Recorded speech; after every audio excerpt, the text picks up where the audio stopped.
গতকালকে থেকে মোটামুটি আমাদের ওয়াইফাই সিগন্যাল নাই।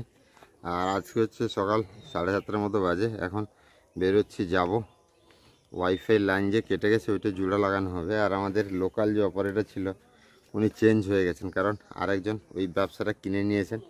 তো ওই অপারেটর আসছে, উনি এখন থেকে লাইনের সমস্ত দায়িত্ব নেবেন বলেছেন। কোনো সমস্যা হবে না।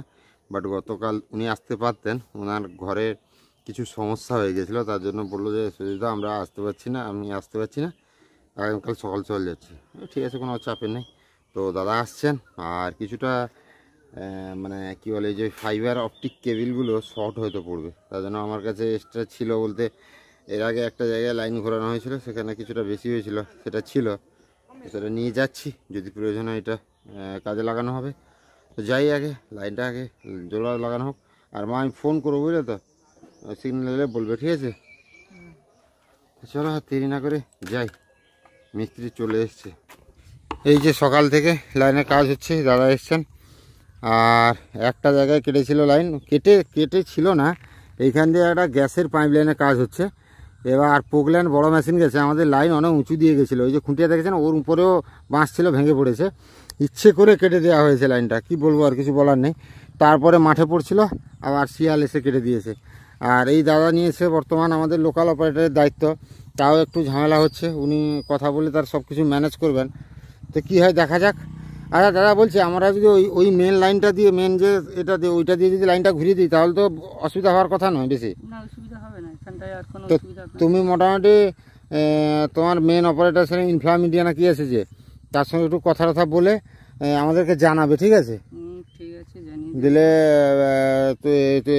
সেরকমভাবে আমাদের করতে পারে, না হলে আমাদেরও প্ল্যান আছে ওই দিক দিয়ে লাইনটা ঘোরানো। তো দেখা যাক কী হয়। তুমি ওইদিকে কথা বলে তোমার দেখো কী হয়, আর আমরাও দেখছি। বর্তমান মোটামুটি চলার জন্য এটা একটা ব্যবস্থা করতেই হবে, নাকি বলো দাদা? হ্যাঁ, এটা ব্যবস্থা করে দিচ্ছি এখন। বাকি চাষটা শেষ হলে তারপর দেখা যাবে। মোটামুটি ওয়াইফাই লাইন ঠিক করে চলে এসেছি। এদিকে মা ভাবছে বড়া, মোচার বড়া নাকি? বাবাও সেখানে রান্না বসে দিয়েছে। বাবা খেয়ে একটা তাড়াহুড়ো আছে, কোথায় যাবে। ও মা, ছোটো ভাগ্নি কি বলেছে শুনেছ? বলেছে, মা আমি আজকে পরীক্ষা দিতে যাচ্ছি, আমি কিন্তু এলে মা বাড়িতে যাবো, না হলে কিন্তু আমি আর পরীক্ষা দিতে যাবো না। যে যেতে হবে আনতে তাদেরকে। তারপরে এদিকে সাক্ষী অরূপ টরূপ আসবে বলেছে, তারা খালে চিংড়ি মাছ ধরবে, খাবে। হ্যাঁ, এই বাবা কি একটা রান্না করছে, গরম জল বসেছে নাকি বাবা? মাছের তেলগুলা যা সেন্ট ছাড়ছে গো। পেশাবাবু বলাই কালকে মাছের তেল লিখে রাখছো, খাইল কেমন লাগ থালা? আমি কালকে 500 গ্রাম মাছের তেল কিনে আছি। আঁচ 500 গ্রাম, 500 না গো, 1 কেজি শুধু মাছের আঁচ, 1 কেজি আঁত। হ্যাঁ, আচ্ছা 50 টাকা করে কেজি।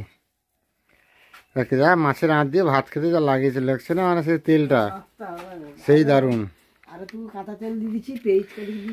কাঁচা তেল দিকে তো ভাজা চাইলা,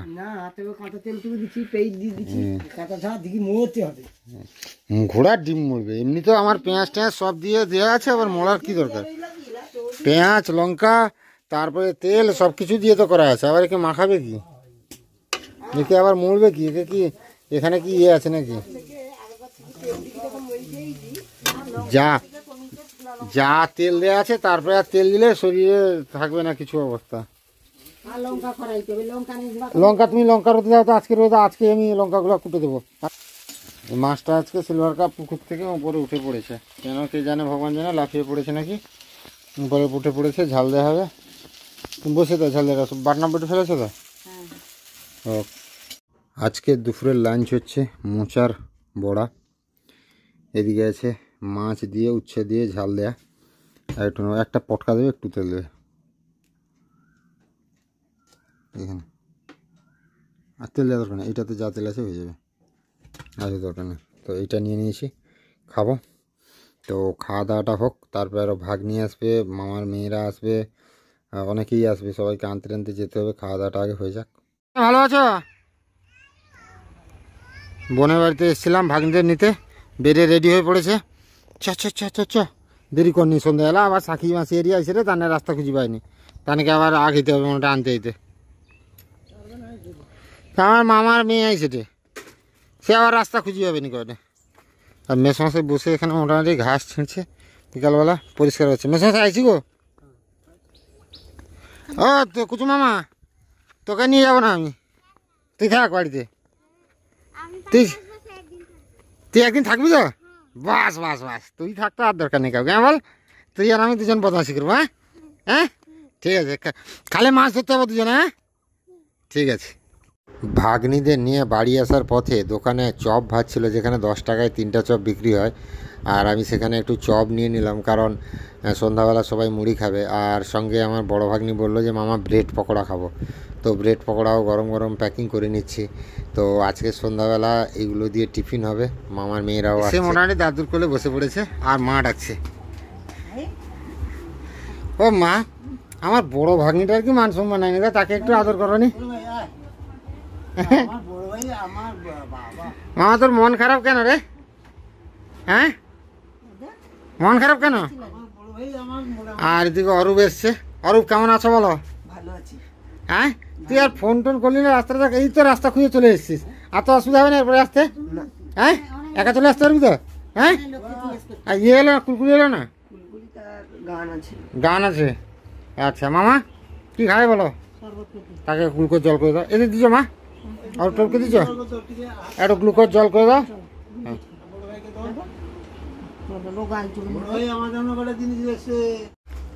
ও মা সন্ধ্যাবেলা কি খাওয়া দাওয়া হবে না কি গো কি বলো গো লুচি আর কি আচ্ছা ওই ভাগ্নিরা খেয়েছে হ্যাঁ আর আমার এখানে ছোট ভাগ্নি মোটামুটি এগুলা কি করছো গো মামা হ্যাঁ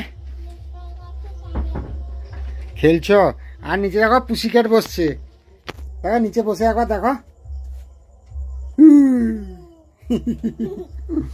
আর এখানে আমার বড় ভাগ্নি চুপচাপ বসছে কেন তুই চুপচাপ কেন গো এমনি আচ্ছা ঠিক আছে দাও মা দাও কি খেতে দেবে দাও আমি একটু বেরোবো তুমি খেয়েছো মা কেন তুমি খেতে পারছো দাও অরূপ বাবু খাওয়া দাওয়া হয়ে যাচ্ছে নাকি ও মা অরূপকে একটা কি থালা দিছো গো যা আর তিতুয়া না কি মাখিয়েছে তিতুয়া না একটু মাছের রাঁধুনি না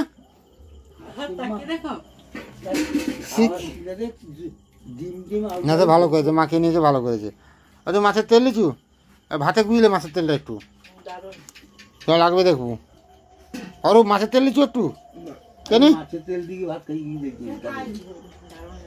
যা তো যাই হোক রাতে খাওয়া দাওয়া চলছে আর এসছে একটু পেটুক মানুষ আমার থেকে বড় পেটুক পেটুক মানুষের পেট ভরবে না আজকে যা পরিস্থিতি তরকারি শাক কিছু নাই জোড়া ডিম কি ব্যাপার রে তোর কটা ডিম রে তোরও জোড়া ডিম চা ব্যাপার সব আলাদা তো যাই হোক খাওয়া দাওয়া হবে সবাই ভালো থাকুন সুস্থ থাকুন দেখা হবে আবার একটা নতুন ব্লগে।